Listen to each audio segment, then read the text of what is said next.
In this tutorial, I'm going to show you how you can update your Snapchat app to the latest version.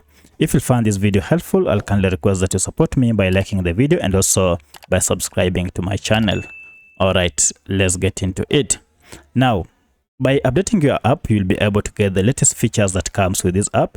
You'll also be able to fix bugs as well as fix security issues that are related to the old version of your app. Now, to update your Snapchat app, you either need to access your app either through Google Play Store or App Store if you are on iPhone. For my case, I'm on Android, and therefore I'll go ahead and look for Play Store. And from here, I'll search for Snapchat. And here is my app. I'll proceed and tap on it. As you can see, we have an update option that is available, which means I've been using an outdated version of Snapchat. To update it, just tap on update, and then this will proceed and download the latest version of Snapchat on my smartphone and then install it. Once the installation is done, you will now have the latest version of your Snapchat app that comes with the latest features. From here, you can proceed and now open it and start using it. So if you have any other question, kindly let me know in the comment section. Otherwise, thanks for watching, and let's meet in the next video.